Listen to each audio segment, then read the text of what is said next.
Bonjour à toutes et à tous. Merci d'être nombreux pour notre webinaire, notre dernier webinaire d'une série de 3 webinaires sur le télétravail et globalement le travail au-delà du bureau.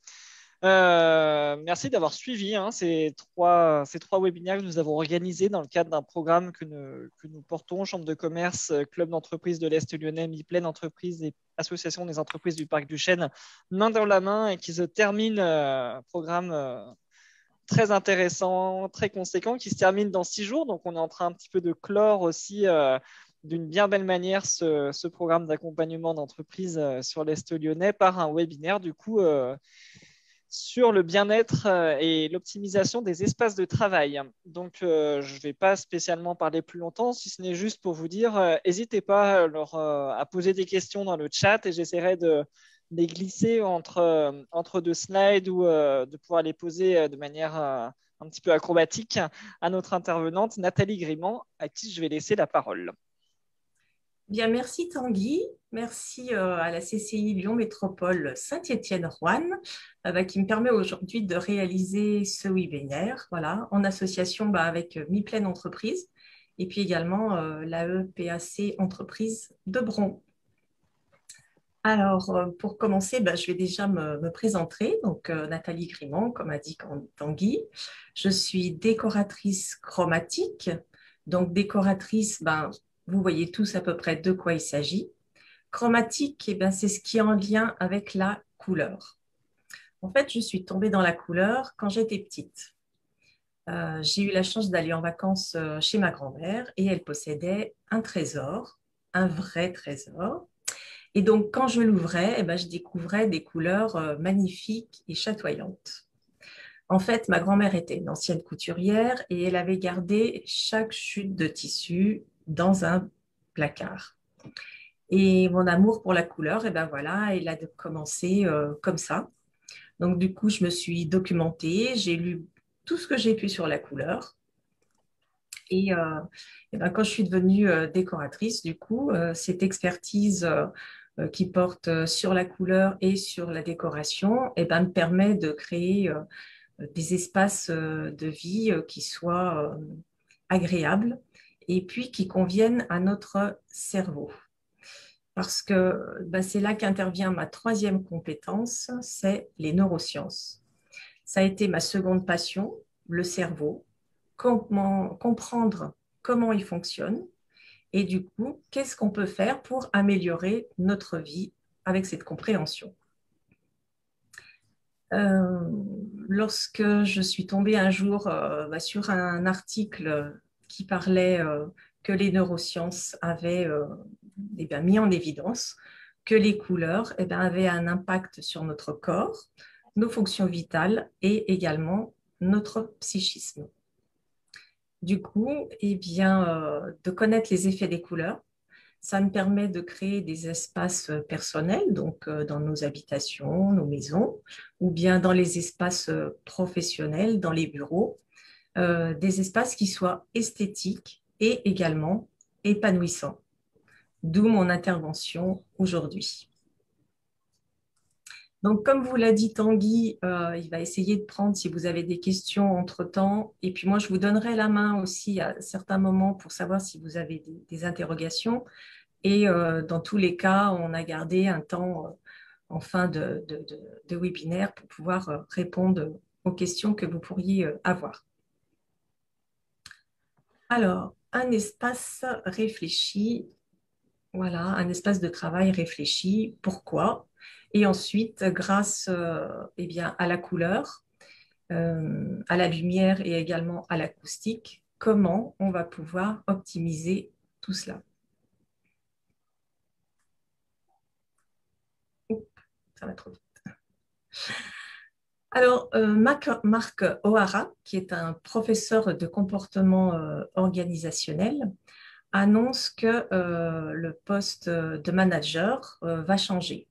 Il va devoir évoluer du fait du télétravail et bientôt, ça s'apparentera plus à une compétence de coach afin d'encadrer les salariés face à l'isolement, face également à à l'absence de délimitation entre la vie pro et la vie perso, et également pour aider au développement de l'autonomie. Alors, longtemps, l'approche du travail, il a été utilitaire, et puis on a un peu quand même occulté la sensibilité des salariés. L'environnement du poste de travail, on va le voir, est aussi important que l'ergonomie. Si on a un espace de travail réfléchi, du coup, on va avoir moins de contraintes et on sera plus efficace. De ce fait-là, quelquefois, ça va demander à réaliser un investissement. En fait, chaque collaborateur n'a pas forcément chez lui ce qu'il lui faut pour travailler dans de bonnes conditions.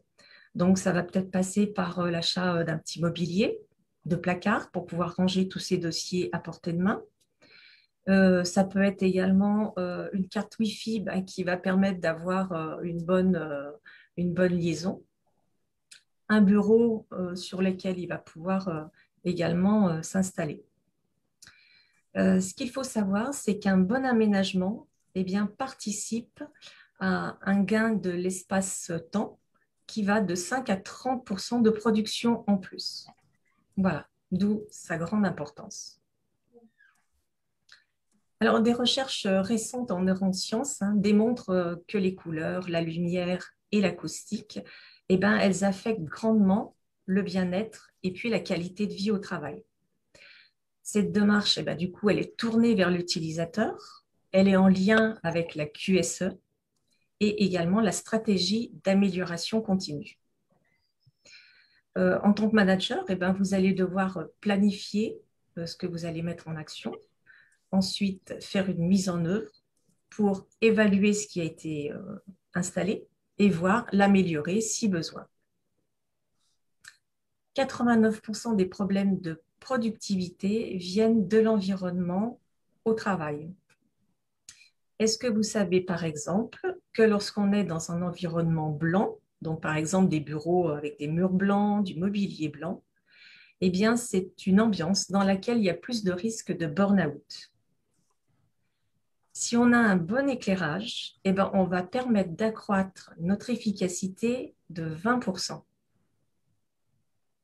Alors, pour prendre conscience un petit peu des effets qu'il peut y avoir, je voudrais vous poser une question et je voudrais savoir, je voudrais que vous imaginiez un bouton quelque part sur lequel on va appuyer dessus en cas d'urgence.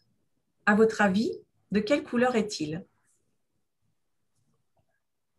Rouge. Rouge?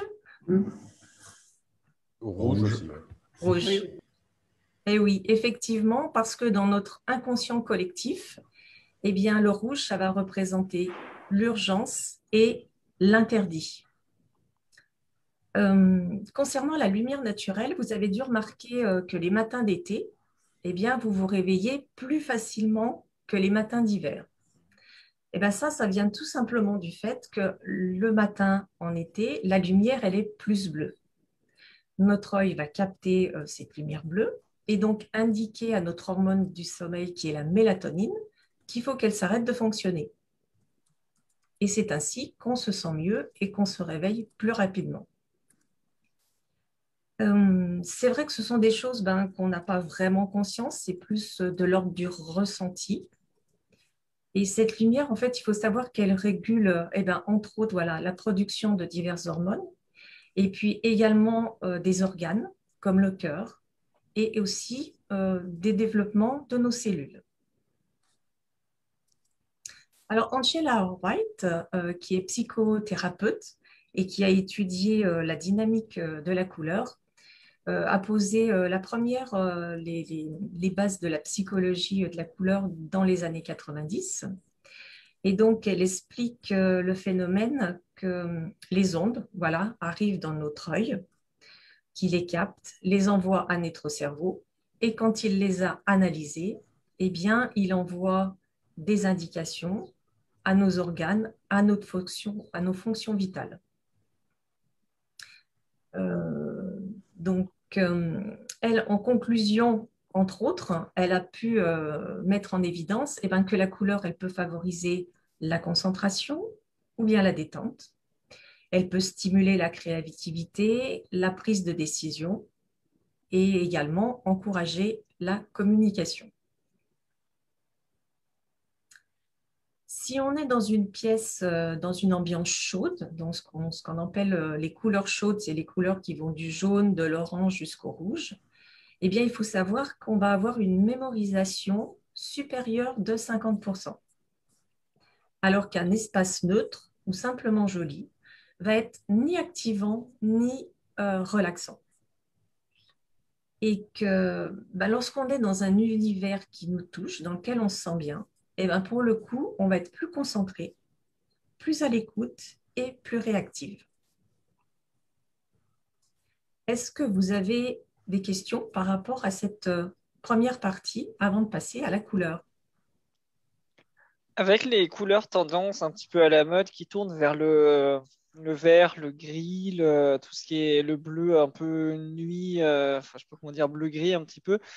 Enfin, est-ce que du coup, on est un petit peu à l'opposé des couleurs chaudes? Donc, est-ce qu'il y a un effet inverse de peut-être d'apaisement et une concentration en baisse avec ce genre de couleurs-là?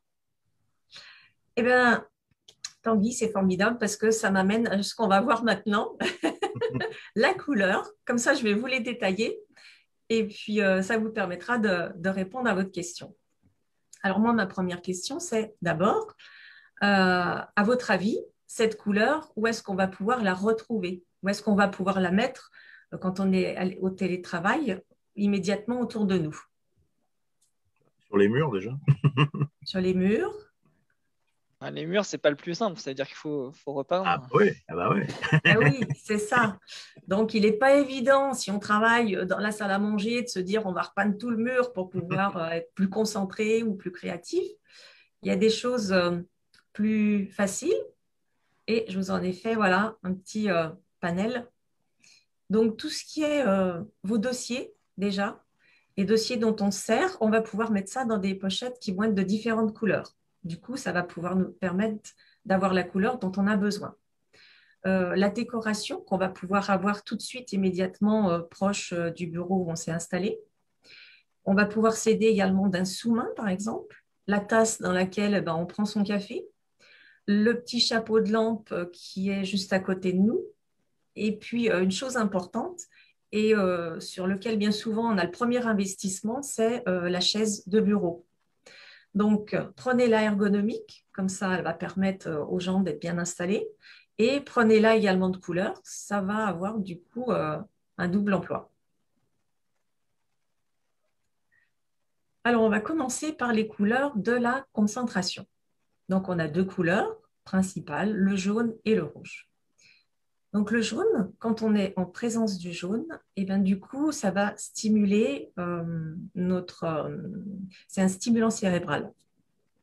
Donc, du coup, il va libérer également de la sérotonine qui est liée à l'hormone du bien-être. Et par conséquent, comme on est bien, on va être plus concentré. Et c'est une couleur également très vive qui va faciliter la prise de décision. Le rouge, quant à lui, il faut savoir que c'est la couleur qui a la longueur d'onde la plus rapide. Si vous rentrez dans une pièce et qu'il y a du rouge, c'est la première couleur qui va arriver à notre œil. Du coup, elle va capter notre regard et par ricochet, on va dire, elle va capter aussi notre attention, ce qui fait qu'on va être plus concentré sur le travail qu'on est en train de réaliser. Alors, c'est des couleurs qu'on va pouvoir concentrer et qu'on va pouvoir conseiller pour des postes où il va falloir prendre des décisions rapides. Pour les comptables aussi, qui doivent être concentrés sur les chiffres. Également pour les commerciaux et les personnes qui ont de la gestion de dossiers qui demandent de l'attention. Nous allons passer maintenant aux couleurs de la créativité. La couleur du rouge, est-ce que dans le cas où on a des rendez-vous, ça peut pas aussi être une couleur un petit peu agressive et qui va peut-être aussi à l'encontre de la prise de décision rapide ou autre? Alors, le rouge, effectivement, si vous êtes avec quelqu'un d'autre, si vous êtes un RH et que vous avez quelqu'un qui vient vous voir, si vous avez du rouge vraiment affiché voilà, auprès de vous, ça va avoir tendance à vous faire passer un peu pour un winner, voilà. Et ça peut effectivement un petit peu faire peur à la personne que vous avez en face de vous. Si par contre, ce sont vos dossiers que vous avez, vous, proches de vous, de ce cas-là, ça aura l'influence pour vous, sur votre personne. Est-ce que ça répond à votre question? Bien. Donc maintenant, des couleurs pour la créativité. Le bleu. Alors le bleu, lui, il a comme particularité, et ça répond un peu à ce que vous m'avez demandé tout à l'heure, Tanguy, et ben, le bleu, il va réduire notre rythme cardiaque. Donc du coup, on va être apaisé, on va lâcher prise, et ça va permettre eh bien, à notre cerveau de se mettre en ébullition et à notre imaginaire de pouvoir travailler. Le violet, lui, il calme les excitations nerveuses. Hein. Il permet de développer des pensées qui vont être profondes, voire même, il va nous entraîner à la spiritualité. Du coup, ça va être des couleurs qui vont être bien pour tous les postes de marketing, pour les créateurs et tous les gens qui sont aussi dans la communication.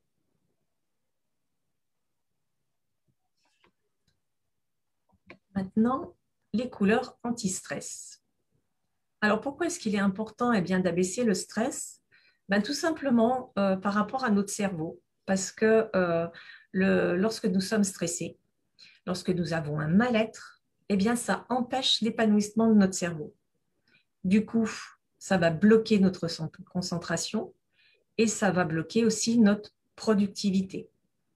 Et s'il ne peut pas fonctionner correctement, on se rend bien compte que ça peut entraîner des maladies puisque ça ne va pas pouvoir donner les informations nécessaires au bon fonctionnement de l'ensemble de notre corps. Donc, ça va bien au-delà du travail à l'instant T.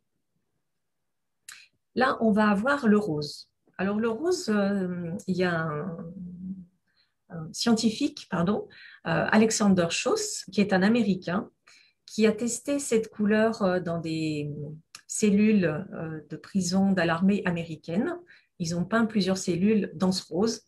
Et en fin de compte, ils se sont rendus compte que les personnes qui étaient mises dans ces cellules perdaient plus rapidement leur agressivité. C'est vraiment une couleur qui réduit voilà, la colère, la frustration, l'anxiété. Et donc, c'est une très bonne couleur. C'est très bon d'en avoir quelques touches autour de nous. Donc, comme on le disait tout à l'heure en début de couleur, hein, on n'est pas obligé d'en mettre des pleins murs. Là, c'est vrai que j'ai des photos où j'ai essayé de vous mettre de la couleur sur les murs et puis également de la couleur sur les objets. On se rend compte que si autour de soi, on a des dossiers ou on a sa chaise avec du rose ou un tableau, du coup, ça va pouvoir venir se marier avec d'autres couleurs qui vont nous apporter également d'autres choses. On a le vert également, parce que le vert, il nous relie à la nature. Alors, en ce moment, on est un peu coupé de la nature, mais habituellement, voilà, on aime bien aller se promener dehors. On se rend compte que ça nous fait vraiment du bien et je pense qu'on en manque encore davantage dans cette période. Et du coup, c'est une couleur voilà, qui réduit notre pression artérielle. Il faut savoir aussi que c'est une très bonne couleur parce qu'elle est relaxante pour les yeux. Dans les bibliothèques, alors surtout les anciennes bibliothèques, hein, vous aviez des petites lampes avec des chapeaux verts.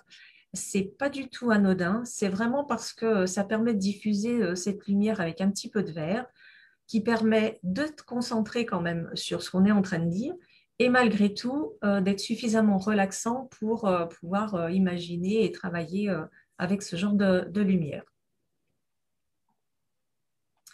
Est-ce que vous avez des questions par rapport à la couleur?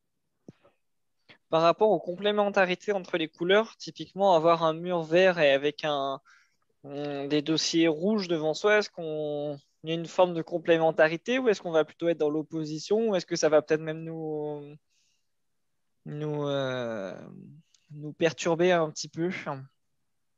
Alors, effectivement, on va être dans la complémentarité. C'est pour ça que c'est bien d'avoir plusieurs couleurs autour de soi.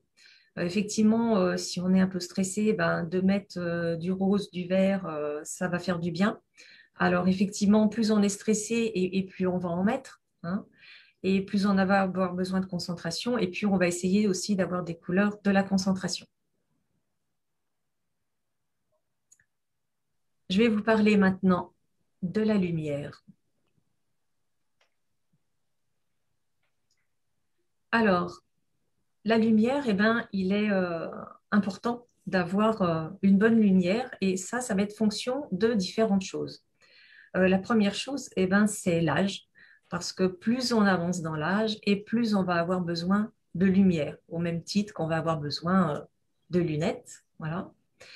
La luminosité, on va également la varier suivant les horaires dans une journée, et puis par rapport aussi aux tâches que l'on va accomplir.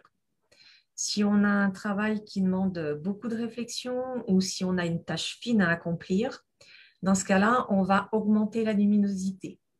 Si par contre on est comment on va dire, plutôt dans le travail de réflexion ou de créativité, là, dans ce cas-là, une lumière un peu moins forte, eh bien, va venir nous aider.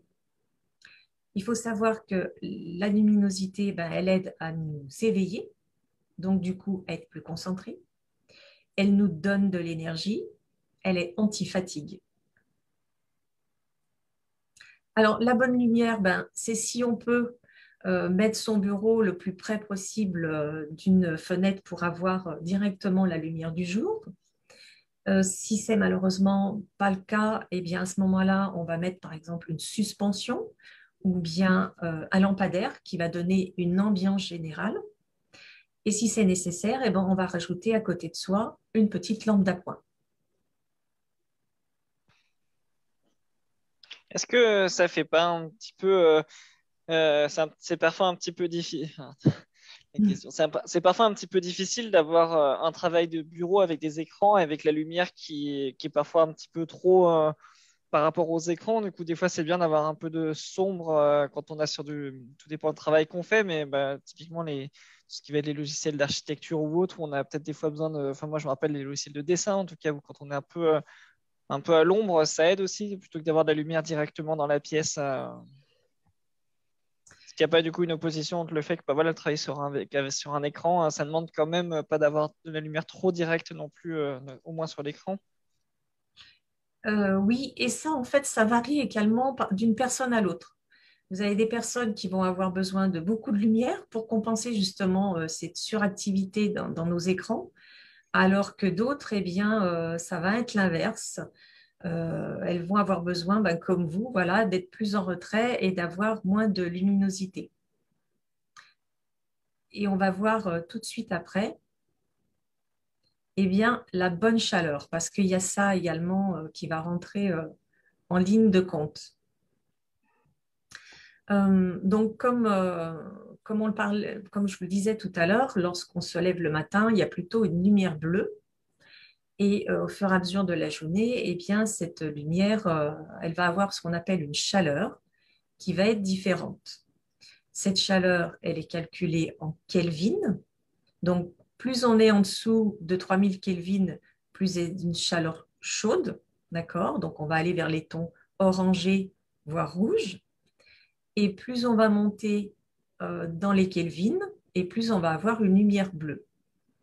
Pour exemple, en plein été, la lumière du jour en milieu de journée, eh ben, on va tourner entre 6000 et 7000 Kelvin.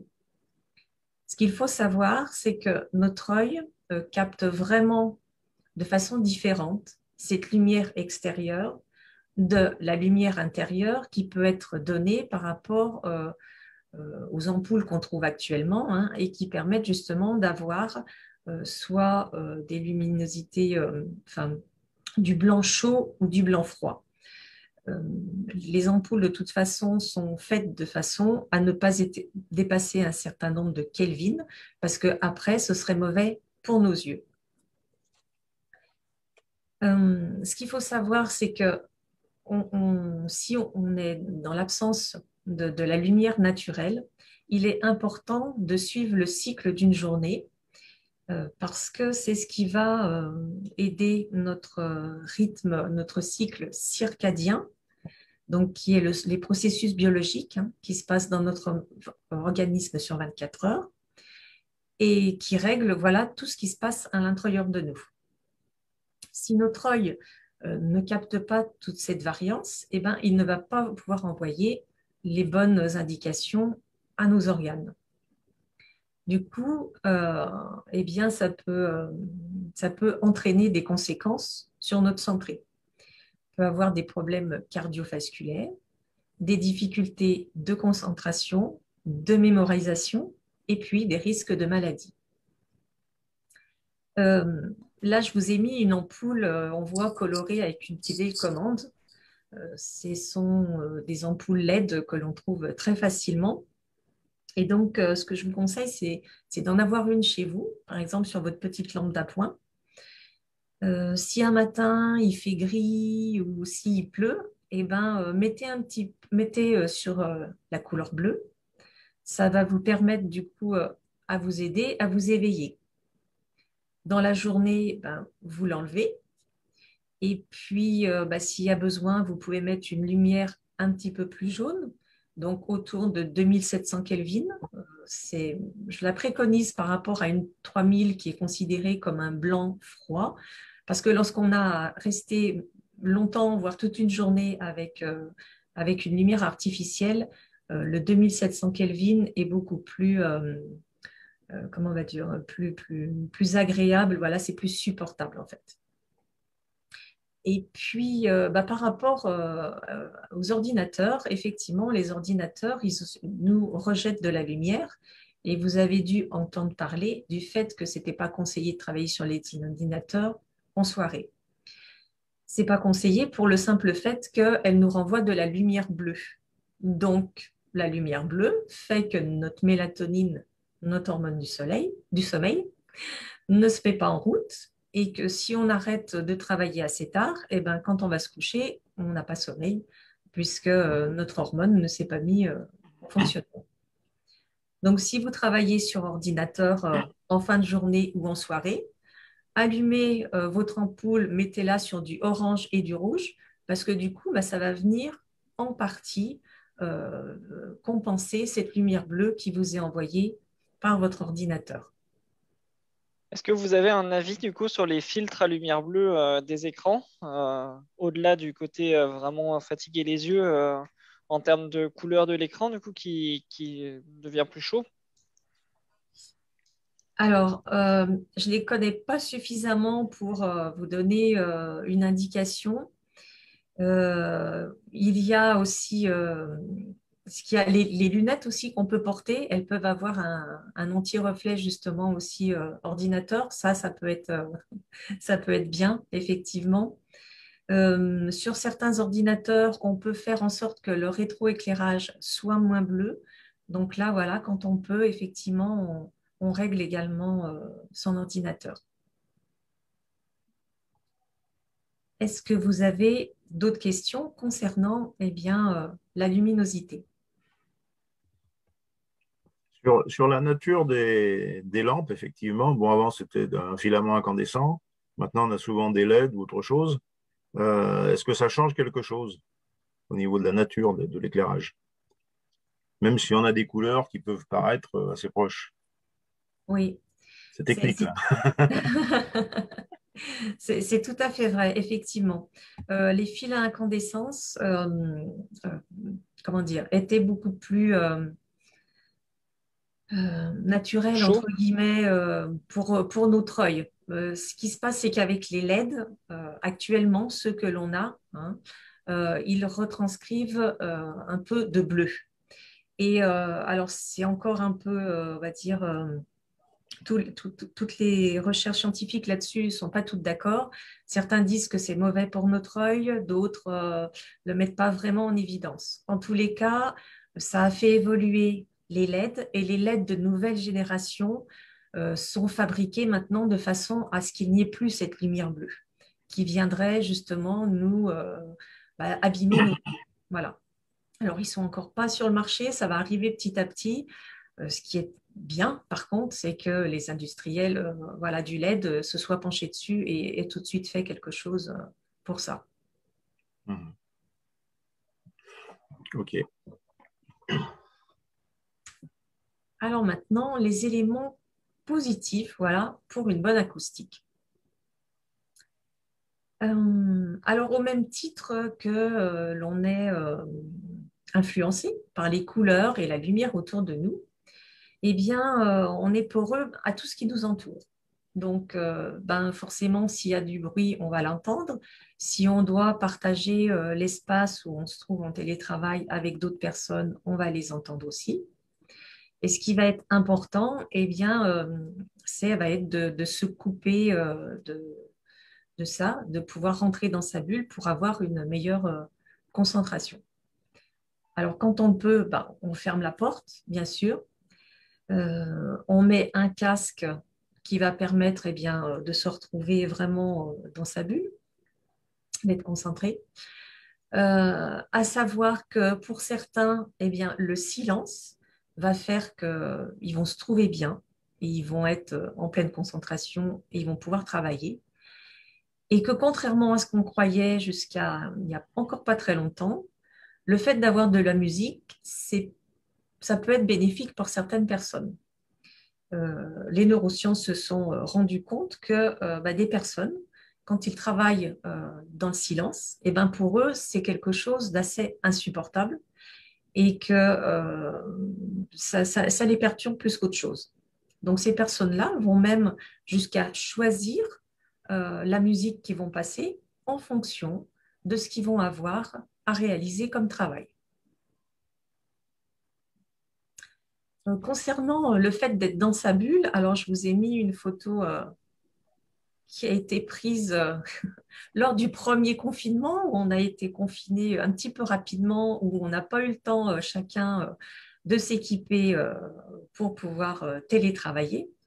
Et donc cette maman, pour vraiment comment dire, faire en sorte que ce soit visuellement, comment dire, pour être visuellement dans sa bulle, si je puis dire, voilà, eh bien, elle a pris ce qu'elle avait sous la main, c'est-à-dire un carton dans lequel elle a mis son ordinateur et ça lui permet comme ça ben voilà, d'être concentrée sur une visio ou en conversation avec quelqu'un et de pouvoir vraiment être tranquille à son travail. Quand j'y pense aussi, quand on a à partager son espace en télétravail avec quelqu'un, qui ne sait pas toujours bah, si on est au téléphone, si on est sur un dossier concentré. Ce que vous pouvez faire, c'est prendre un pot à crayon rouge, de l'interdit. Et puis, quand vous avez besoin vraiment d'être tranquille, bah, vous mettez ce pot à crayon bien en évidence. Et au moins, la personne, quand elle arrive, elle dit, ah, le pot rouge, eh ben, il ne faut pas déranger. Voilà, ça va être une petite astuce comme ça pour se faciliter la cohabitation. Alors, Et on me pose une question, du coup, ça va un petit peu parfois à l'encontre bon, alors en ce moment, un petit peu moins du coup, mais c'est vrai que quand on est au travail, puis moi, c'est vrai que je voyais ça, enfin, je vois ça à mon travail, c'est on était dans des bureaux et qu'on fermait plus pour des questions de température que d'isolation sonore, mais c'est vrai qu'entre le casque plus la porte du bureau fermée, bah, du coup, on s'isole vraiment complètement et ça, c'est pas toujours évident d'arriver à s'isoler ou d'expliquer ça à ses collègues au travail, du coup. d'accord, donc c'est plus sur le fait de l'expliquer aux autres personnes pour qu'elles le comprennent, la question? Bah, du coup, je sais pas trop. Ça serait, ça serait un petit peu entre les deux. Enfin, j'imagine que c'est plus.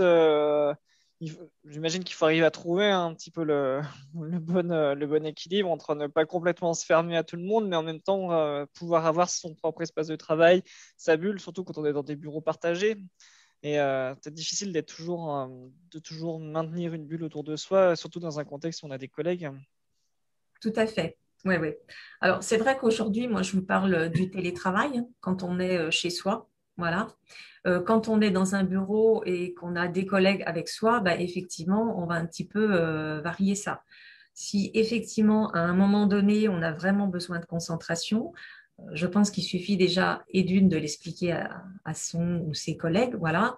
Et si on met le casque à ce moment-là pour ce qu'on a à faire, voilà, ça se comprend. Euh, Il y a des endroits, des entreprises où chacun a son bureau. Effectivement, là, dans ce cas-là, ben, c'est plus facile de s'isoler. Et par moment, oui, c'est bien d'enlever son casque, d'ouvrir sa porte pour savoir ce qui se passe à côté et pour avoir ben, des échanges avec les autres. Hmm.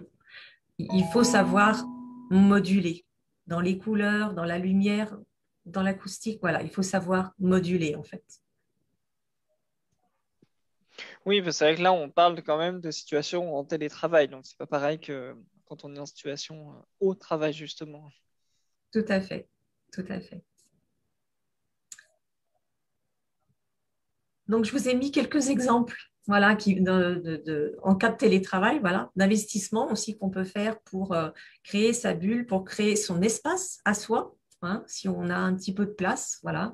Je vous ai mis des choses ben, qui sont relativement petites, on va dire, sauf le grand bureau, mais ben, il y en a parmi nous qui ont la chance d'avoir des grands bureaux, des grands espaces et où on peut prendre l'armoire de la grand-mère qui ne servait plus à grand-chose et puis finalement on va la repeindre, lui mettre un petit enfin, une petite coulisse pour le clavier et puis du coup ben, ça va devenir son bureau personnel. Voilà. Vous en avez même un hein, qui est pratique parce que celui-là, vous pouvez donc aller télétravailler, vous pouvez aller dans les espaces de coworking, chez vous, à votre travail, et vous avez tout sous la main. C'est une pochette, et puis bah, à l'intérieur, voilà, il y a un petit peu tout. Alors, les autres choses qui vont nous aider à avoir un acoustique agréable, ce sont par exemple les plantes et les fleurs. Au même titre que tout à l'heure, eh bien, ça a un côté où ça nous rapproche de la nature. Là, ici, c'est vraiment très, très positif. Ça va couper les sons. Du coup, ça va aussi nous amener à de la créativité, d'avoir de la verdure comme ça autour de nous. Et puis, ça nous apporte de la souplesse face aux problèmes. Voilà, toutes ces natures vraiment nous fait du bien. Il y a une autre chose également, eh bien, c'est le tissu. Donc, aussi bien dans les rideaux que dans les coussins. Qu'est-ce qu'on peut avoir enfin, voilà, tout ce qu'on peut trouver en tissu dans une maison, bah, tout ça, ça va couper les sons. Et là, dans l'exemple que je vous ai mis, eh bien, vous avez un paravent qui est en tissu. Et lui, ben voilà, il va avoir plusieurs avantages. Si vous avez à partager l'espace avec d'autres personnes, ben vous allez pouvoir le mettre de façon à être coupé visuellement des autres, à être coupé également partiellement hein, par rapport à l'acoustique des autres personnes. Et puis, eh bien, le soir, si vous avez la chance de pouvoir laisser votre bureau avec toutes vos affaires de travail dessus, vous allez pouvoir cacher cet espace de façon à vraiment couper par rapport à votre vie pro de la journée et par rapport à votre vie perso le soir. Si ce n'est pas le cas, voilà, vraiment avoir des placards ou même que des dossiers en carton pour pouvoir ranger toutes ces affaires de travail et vraiment faire la coupure le soir pour vraiment le lendemain bah, revenir, voilà, comme si on avait fait une journée chez soi et pas tout ensemble.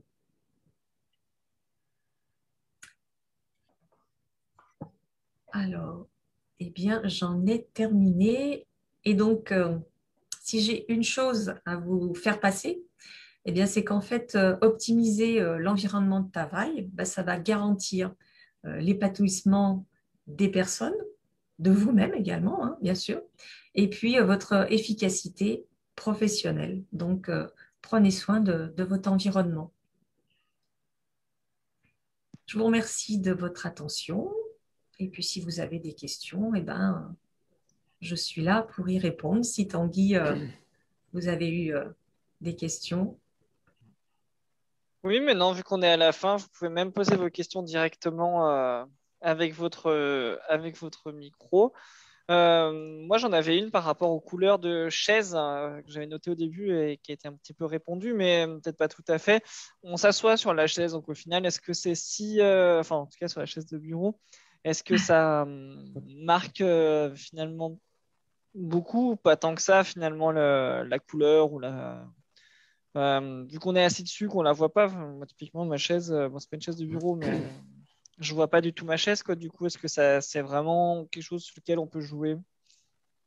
Alors, effectivement, elle va avoir un impact moins important que si on prend, par exemple, un sous-main ou si c'est le bureau en entier qui est d'une certaine couleur. Néanmoins, il faut bien voir que notre œil, non seulement il capte la lumière ici, mais il la capte tout autour. Donc, tout ce qui va être proche de nous, ça va être capté par notre œil. Donc, ça peut être un plus. Mhm. D'accord. Et non, ouais, moi, ce que j'ai fait, du coup, vu que j'ai une table que j'ai pas envie de rayer avec mes écrans, etc., du coup, j'ai mis un tapis, il est rouge. Du coup, c'est bon pour la concentration. Non, c'est pas la C'est bon pour la concentration, mince. concentration. Non, si, c'est ça. Sandrine, je crois que vous avez une question? Une question aussi par rapport aux nuances de couleurs, en fait, parce qu'on peut avoir un rouge très vif et puis aller sur le bordeaux, par exemple, ou un rouge brique. Est-ce qu'on est sur les mêmes comment dire, signes ou voilà. Est-ce qu'on est Les sur mêmes les mêmes incitations. types de concentration, etc., créativité, suivant la nuance des couleurs et le nuancier? Alors, si vous prenez un rouge, effectivement, qui va être très prononcé, votre concentration, oui, va être plus importante. Si on peut même aller à l'extrême en disant le rouge, si on lui rajoute de blanc, on va le décolorer de plus en plus, on va tomber sur des rouges clairs ou des rouges pastels, et du coup, ça n'aura pas le même impact. Voilà. Alors, on peut jouer avec ça aussi, hein. On peut se dire, j'ai besoin d'un peu de concentration, mais quand même pas trop, parce que moi, le rouge, ça a tendance un peu à m'exciter. Donc, oui, on va jouer comme ça sur le dosage.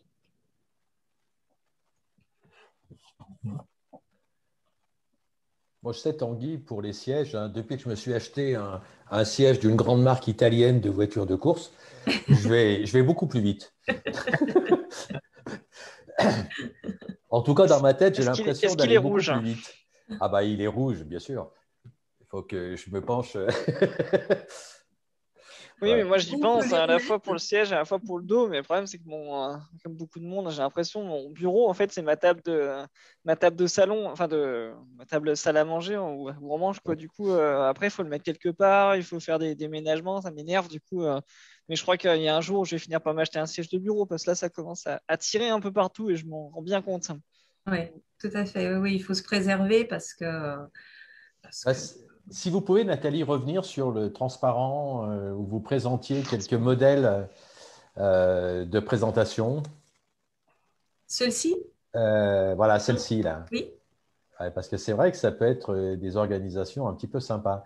Le système du milieu, c'est un système pliable, c'est ça? C'est un système qui se... Celui-ci, Oui, oui. En fait, quand il est fermé, ça se présente un peu comme une sacoche. Une d'accord, sacoche, oui, c'est ça, Oui, d'accord. c'est une sacoche d'accord. qui contient l'ordinateur. Vous pouvez mettre vos stylos et puis quelques petits dossiers. Et donc ensuite, vous le refermez et hop, vous partez avec ça. OK. Et vous pouvez faire du télétravail itinérant. Dans le train, ça fait sensation. Non, c'est des réflexions intéressantes à se Ah, mais poser. il faut prendre deux places quand même. OK.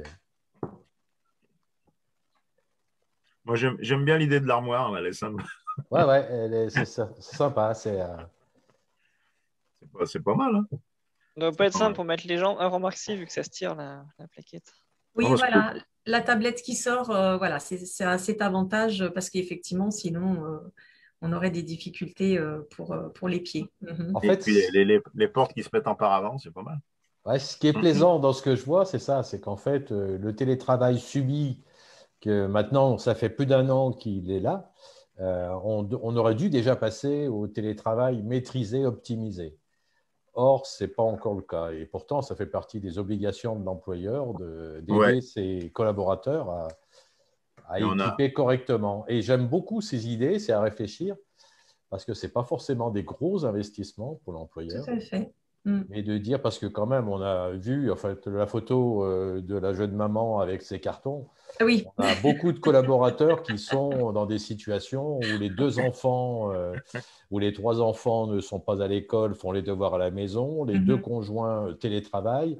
Ça fait des situations un petit peu compliquées quand même à organiser. Et j'avoue que j'ai été pas mal sollicitée depuis le premier déconfinement. À la fin du premier déconfinement, voilà, j'ai eu plusieurs appels pour des gens qui se sont dit, on s'est rendu compte que voilà, si on doit être en télétravail, il faut qu'on s'équipe chez soi parce que voilà, travailler sur la table qui sert à toute la famille voilà, de table à manger, c'est pas. Donc, il y a des choses voilà, faciles, pas trop onéreuses, pardon, qui permettent ouais, d'avoir un certain confort quand même. OK. Non, c'est bien.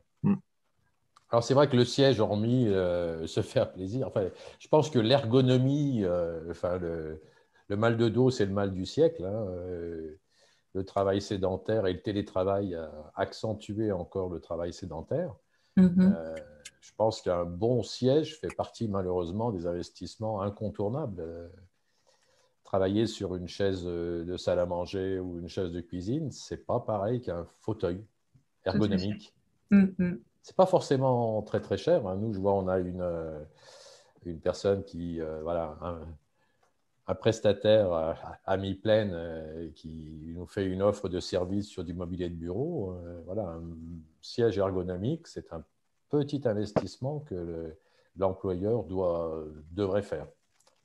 Tout à fait. Oui, parce que quand il investit comme ça, il investit pour la bonne santé de son salarié et puis pour un bon travail aussi. Donc, c'est un petit investissement comparé à tout ce que ça va apporter à côté parce que j'espère que j'ai réussi à le faire passer. À côté de ça, si justement on a un mauvais fauteuil, une mauvaise lumière, et qu'on est mal installé, et c'est la dégringolade dans l'autre sens.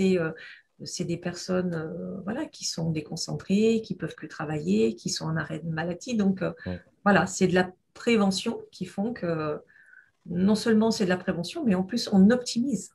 On optimise. Ouais. Ouais. Tout à fait. Okay.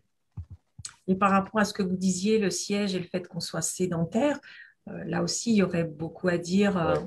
On dépasse un petit peu le cadre de l'environnement, mais voilà, c'est bien de pouvoir se lever, d'aller marcher un petit peu, faire ne serait-ce que le tour de la maison ou que descendre en bas de son immeuble.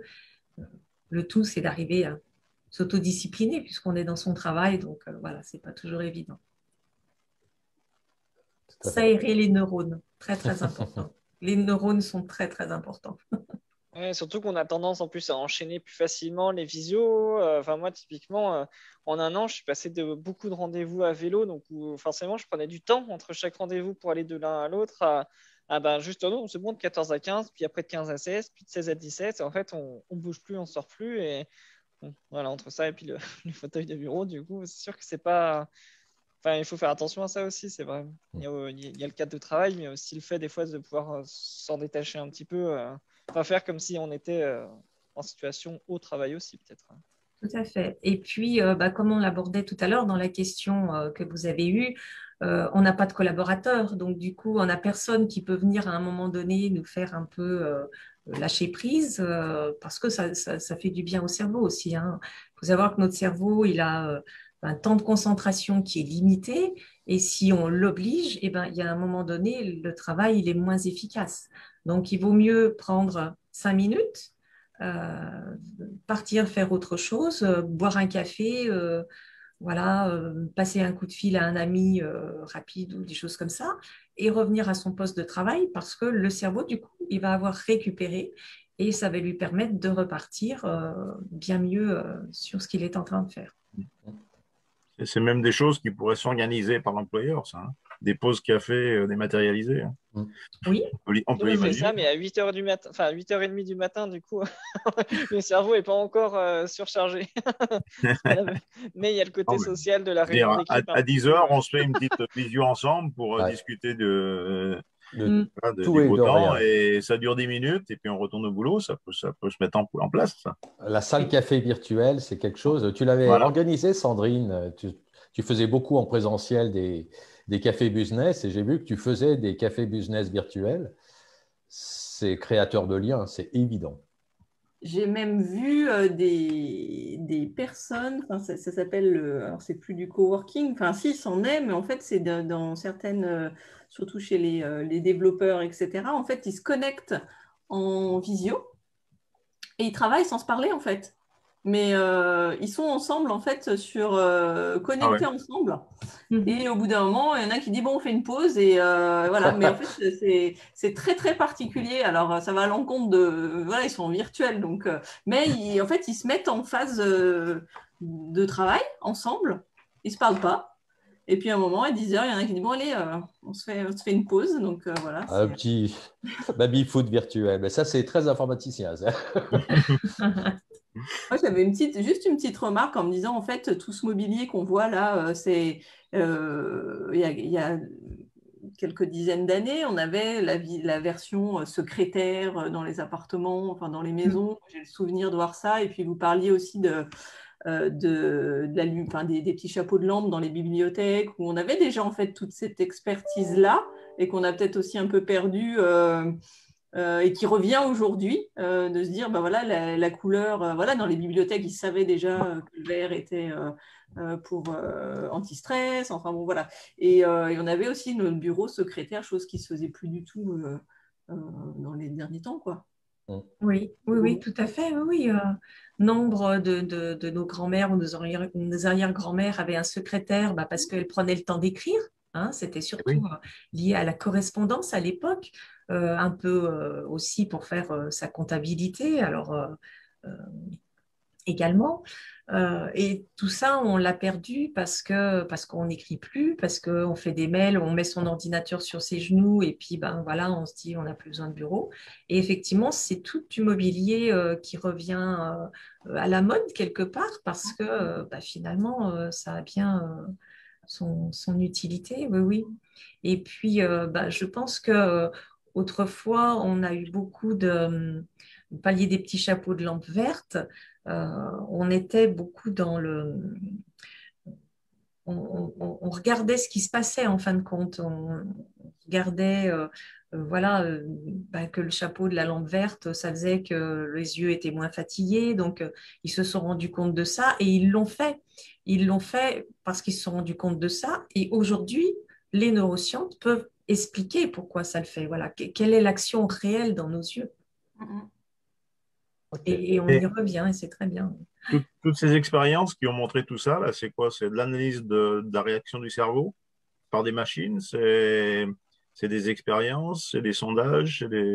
Comment ils ont pu démontrer tout ça, nos chercheurs? Pas Alors, rentrer dans les détails, hein, parce que ça va être compliqué. oui, bien sûr. Non, non, je vous ferai grâce du détail des analyses, des expériences.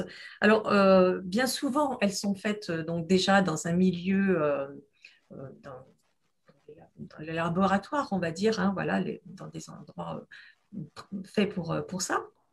Donc, on prend, par exemple, pour les couleurs rouges et les couleurs bleues, on a fait des tests pour savoir dans laquelle couleur on était effectivement les plus concentrés. Donc, on a pris un nombre de personnes, on les a mis dans une salle où il y avait du rouge, et puis d'autres, on les a mis dans une salle où il y avait du bleu.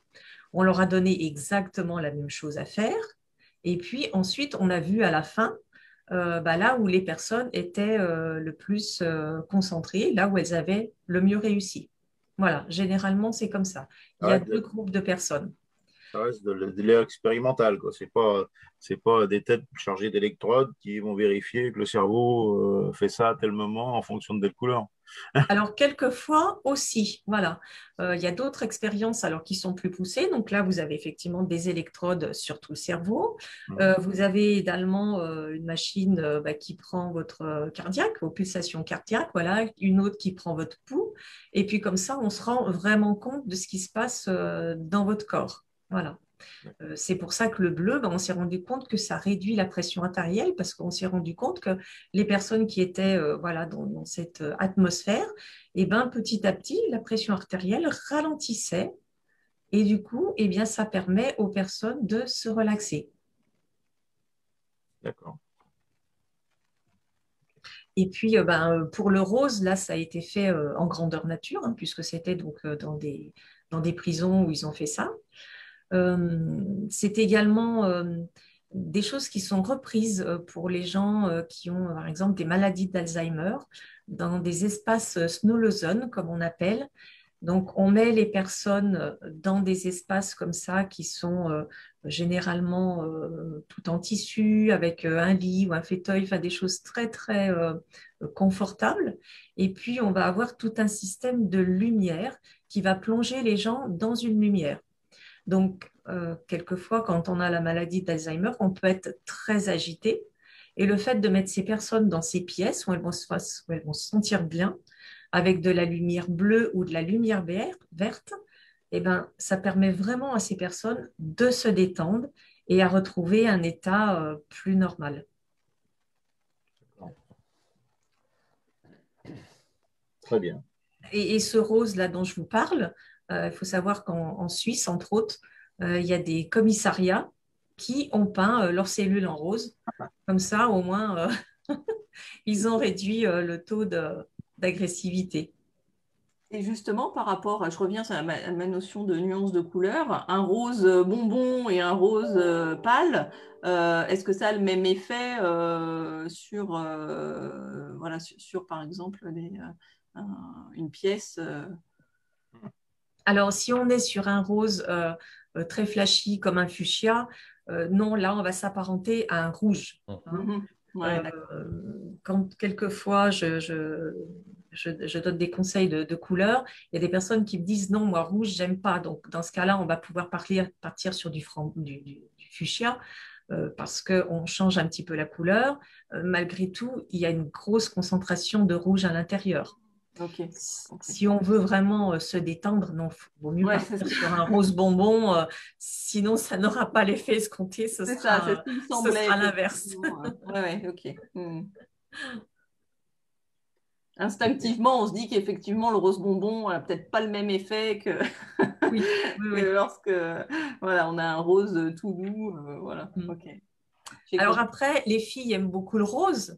Et on dit qu'elles sont plus calmes que les garçons. Alors, est-ce qu'elles sont plus calmes parce qu'elles aiment le rose ou c'est parce qu'on leur met du rose qu'elles sont plus calmes?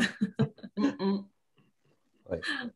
Alors nous, on est très amateurs de rose dans notre club de rugby, qui est un sport de combat en fait, un sport collectif de combat, mais on a fait le choix d'un rose très agressif. D'accord. Donc vous êtes sur un rose vraiment intense? Oui. On n'est pas au rouge, mais on est à un rose fuchsia très fort. Et vous gagnez souvent les matchs? Pas spécialement, mais... Bon, changer de couleur. Il fallait quand même faire porter du rose à des... Faire porter du rose à des garçons un peu machos, c'était un beau challenge qu'on a réussi. Mais, alors, vous allez pouvoir leur dire que, en fait, les couleurs comme le fuchsia, voilà, justement, et puis le rouge, ce sont des couleurs, en fait, qui ont tendance à impressionner l'autre en face. Il y a une étude qui a été menée, justement, sur, en rugby, justement, les équipes qui étaient en rouge et les équipes qui étaient plutôt en bleu ou en vert. Et ils se sont rendus compte que les équipes qui étaient en rouge, elles avaient tendance à gagner plus souvent que celles qui étaient dans les autres couleurs. Ah bon. Il faut voir aussi que par contre, parce que c'est un petit côté un petit peu rentre-dedans, le rouge, l'arbitre, il a plus facilement tendance à mettre un avertissement à un joueur rouge. Voilà. Et par contre, en rugby, excepté le noir et les All Blacks qui font vraiment très peur. Il y a beaucoup de choses qui s'expliquent, donc. Hein. Oui. Tous les pays Et ne sont pas l'étude, logés à la même enseigne. Ok, c'est intéressant. Intéressant. Alors, il y a même une équipe, alors cette fois-ci dans le foot, qui il y a un entraîneur qui avait eu vent justement que le rose, ça avait tendance à justement un petit peu enlever l'agressivité. Et donc, il avait fait peindre comment on appelle ça déjà, là où se changent les joueurs, Les vestiaires. vestiaires, des joueurs qui venaient en rose et plutôt ceux de son vestiaire en rouge. Et quand ça s'est su, on lui a dit de peindre les deux de la même couleur. Ok. Ok. Voilà. Eh ben, Merci beaucoup. merci beaucoup, très intéressant. Oui, Merci à merci vous, c'était beaucoup. intéressant. Merci à vous pour votre attention. Je vais Voilà, sortir mon pot j'espère de que vous peinture cet aura plu. après-midi. Choisissez la bonne couleur. Prochaine visio, on va se dire, mais où est Roger? Ah, mais il a tout changé chez lui. Le mur derrière, il est jaune. Ok, merci Eh ben, beaucoup. merci beaucoup, Nathalie. Merci à vous. Bon après-midi. Et Oui, au à plaisir vous de vous aussi. revoir Et pour un autre, un autre webinaire ou autre chose, ou un Voilà, présentiel peut-être. tout à fait. Pas Au plus tard. plaisir de vous rencontrer. Merci. À très Merci. bientôt. Au revoir. Au merci, revoir. au revoir.